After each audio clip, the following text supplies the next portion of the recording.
ये लीजिए भैया आपका पार्सल। Thank you. वैसे ये कौन है?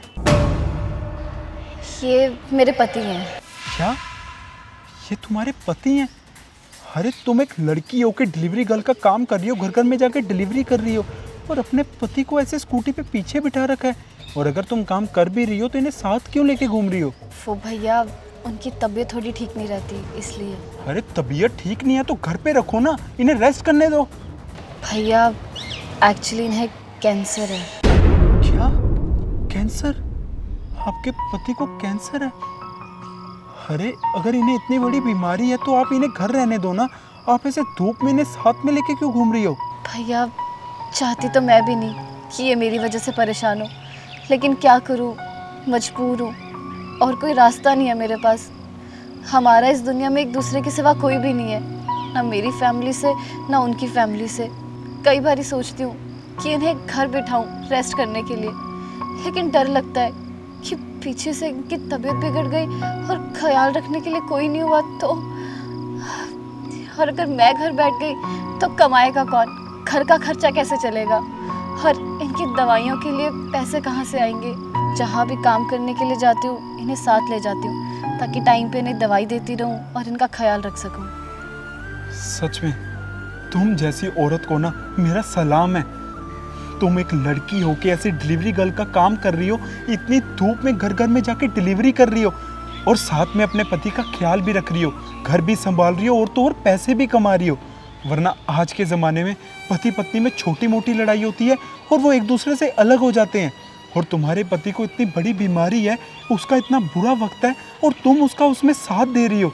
तुम जैसी औरतें ना हमारे देश के लिए मिसाल हैं। और भाई तुम बहुत खुशकिस्मत हो जो तुम्हारी बीवी ऐसी है। तुम घबराओ मत, तुम्हारी तबीयत जल्दी ठीक हो जाएगी और तुम भी बिल्कुल ठीक हो जाओगे। हाँ जी भैया। वैसे मेरे पिताजी डॉक्टर हैं, अगर तुम चाहो, तुम्हें कुछ हेल्प चाहिए हो तो मैं तुम्हारी हेल्प कर सकता हूँ। अरे नहीं भैया, अब तो इनका इलाज हो चुका है, बस 1 महीने की बात और है। इनकी अच्छे से देखभाल करूंगी तो ये ठीक हो जाएंगे बिल्कुल। पर फिर भी सच में आज आपको देख के ना मुझे बहुत प्राउड फील हो रहा है और मैं तुम दोनों की ना हेल्प करना चाहता हूँ। तुम बताओ मैं तुम्हारी कैसे हेल्प कर सकता हूँ? प्लीज़। आपको करनी है ना तो दुआ कीजिए कि ये जल्दी से जल्दी ठीक हो जाए बस। मैं भगवान से दुआ करूँगा कि तुम्हारे पति जल्दी ठीक हो जाएं, लेकिन फिर भी मैं तुम्हारी कुछ मदद करना चाहता हूँ। तुम बताओ तुम्हें क्या चाहिए, मैं तुम्हारी मदद करूँगा। अरे नहीं नहीं भैया, बस 1 ही महीने की बात है, फिर सब सही हो जाएगा। अच्छा, अगर 1 ही महीने की बात है तो अगर मैं तुम्हें तुम जितना 1 महीने में कमाती हो उतना एक साथ दे दूँ तो? भैया कैसा मजाक कर रहे हैं आप? अरे नहीं नहीं, मैं मजाक नहीं कर रहा हूँ। एक सेकंड, ये लो, ये कुछ पैसे हैं, ये तुम रख लो।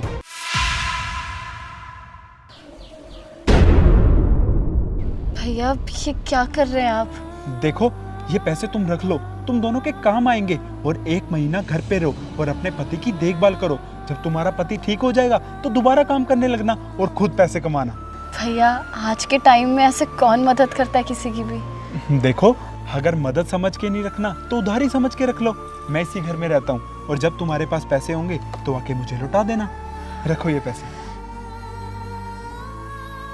अरे सोचो मत, रख लो, तुम्हारे काम आएंगे। ठीक है, मैं चलता हूँ, अपना ख्याल रखना और घबराइए मत, आप जल्दी ठीक हो जाएंगे।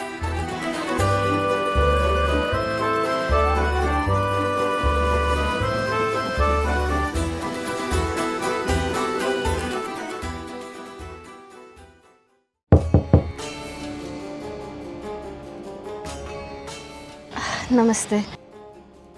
नमस्ते। वो जतिन जी से मिलना था। कौन जतिन? जतिन जी 1 महीने पहले यहीं मिले थे, उन्होंने बोला था उनका घर है, उनके कुछ पैसे वापस करने थे, आप बुला देंगी उन्हें? लगता है आपको कोई गलतफहमी हुई है, यहाँ कोई जतिन नहीं रहते।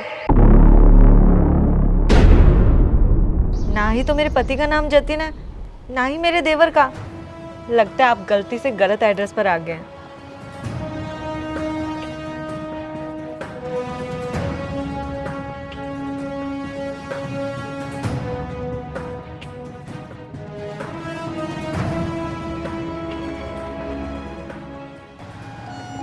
पता नहीं कौन थे वो, कहाँ से आए थे जिन्होंने हमारी मदद करी?